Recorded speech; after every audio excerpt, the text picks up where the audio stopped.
So the first thing to do, or that we need to do, is to calculate the expected rate of return for each of those securities. And all that we're going to do is use the probabilities, which is what this is saying, use the probabilities as weights in a weighted average. So take the first probability, 10% times the first return of negative 27%, and then the second probability times the return in that state of the economy, and then the third and the fourth and the fifth. And you see that you get an expected return of 12.4%. And this example was for the high-tech company, HT, if you looked back at the previous slide with all the data on it. So its expected rate of return is 12.4% based on all of those different probabilities and expected rates of returns. And then if you did that same process for each of the other investment options, like investing in the market portfolio, you get the different expected rates of returns for them. You see that collections has an expected rate of return of 1%, which would be pretty sad, but it could be part of your portfolio to help diversify the portfolio. So the question here is that high tech seems to have the highest expected return. Is it really the best investment choice? And the answer is that we can't really answer the question until we figure out how much risk does high tech have versus all of these other choices here. So risk in finance is always calculated by calculating standard deviation. To calculate standard deviation, we use the formulas presented here, and the symbol for standard deviation is the small sigma. Variance, if we take the square root of variance, we get standard deviation, so sigma squared is variance. And then the final formula listed is the formula we have to use because we have probabilities about those different states of the economy. So if this was just historical data with no probabilities, we could calculate this quite easily in our calculator using one of the built-in programs. Unfortunately, since we have probabilities, you have to use the long method or the equation method. So what this is saying is, for however many states of the economy, you take the return in that state of the economy minus the expected return, and you square that difference and multiply it times the probability in that first state. Plus, you would do this again for the second state, third state, fourth state, and fifth state, since we had 5 different states of the economy. So an example is if we look at the calculation for Treasury bills. It's kind of a poor example because everything's the 5.5, because it really doesn't have a standard deviation. The standard deviation is 0. So you would take the expected return in the economic recession, it's expected to be 5.5, minus the overall expected return for the Treasury bill, which was 5.5. Square that difference and multiply it times the first probability. And then you would go to the second state of the economy in the list.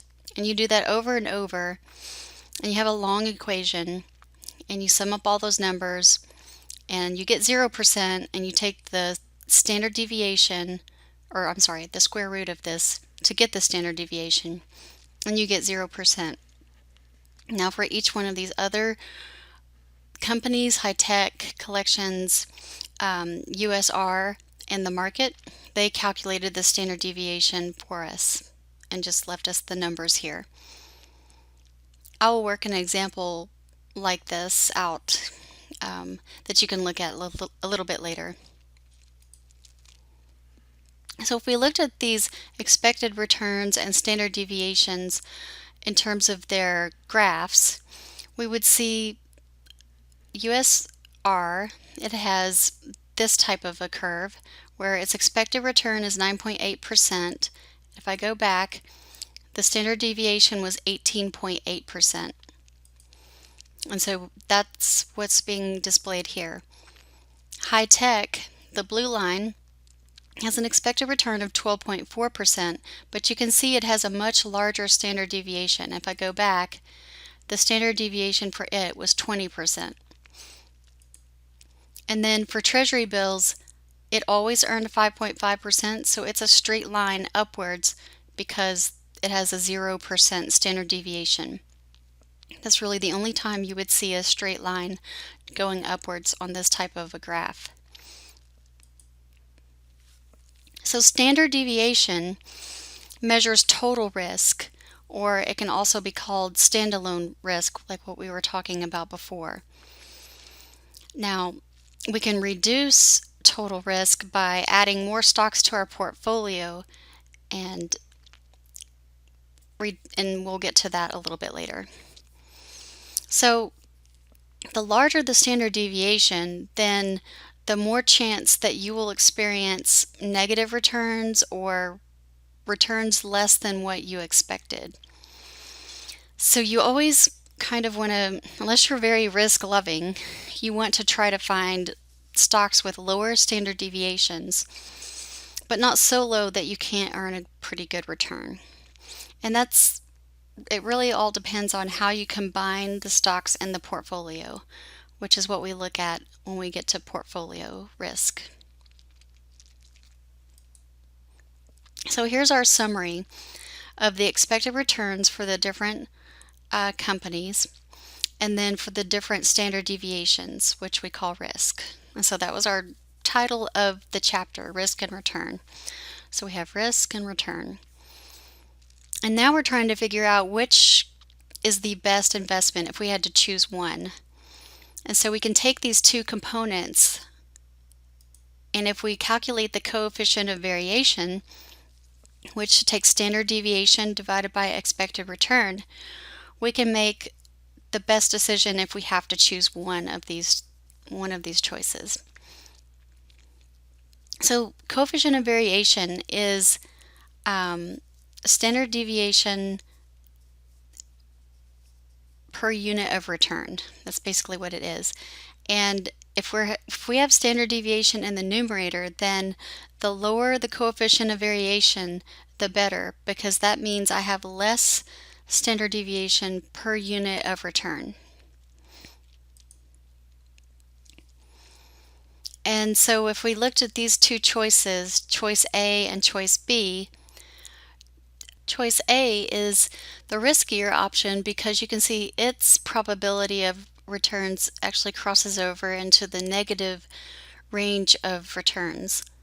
Choice B never even has a chance of earning a negative return, which would be like one of the best investments in the world. So that's just one simple example. Here's where they took the standard deviation divided by return that was on the previous slide, well, the slide before the last slide, and they divided them out. And so remember I said that the lower the number, the better. So Treasury bills, obviously, they kind of win because they had no standard deviation. But if we looked at the other ones, because we don't want to just invest in Treasury bills, the market portfolio actually has the best coefficient of variation because it's 1.4, which is less than all of these other ones. Collections has the worst coefficient of variation of 13.2. So it's a very risky type of stock. So in terms of the order, I would want to invest in the market return first, high tech second, US rubber third, and then collections fourth. And then you can have a mixture depending on your age. You can have a portion of Treasury bills in your portfolio. So this enabled us to make the best decision. And the reason why the market portfolio, which you could think of it like the Standard & Poor's, the S&P 500, it won because it's a diversified portfolio of like 500 stocks. So it's going to have all that extra risk reduction in here as compared to these different companies, they're all just individual companies and they have no risk reduction or, in other words, diversification benefits. So let's talk about two terms that really get to the way that investors feel about risk. Risk aversion means that people don't like risk. And the way that we know people don't like risk is because we all buy car insurance, we all buy homeowners insurance. Um, we had pet insurance at one time, and for because we have four cats, and they had to go to the emergency vet, and it was very expensive, and it freaked us out. Um, and then we even have identity theft insurance, so that if someone steals our identity, this company will work on our behalf to resolve the problem. So in general, and people don't like, well, there are people that don't like to skydive because they're risk averse. And there's some people who don't want to go down the Ocoee River because they're risk averse. So everyone's risk aversion level depends on them. And in terms of stocks, it's a similar idea. So we dislike losing money, and if we have a higher risk of losing money, then we demand higher rates of return in order to even invest in those types of stocks or any kind of security. And then the risk premium is what you make over a riskless asset. So if I made 10% on my portfolio, I would subtract out the risk-free rate, like the treasury bond rate, and let's say it's 3%. 10% minus 3% would be 7%, and that would be the risk premium that I earned for taking on risk by holding something risky. Um, and it's always stated as the amount that's over what you would have earned if you just held something safe like a treasury security.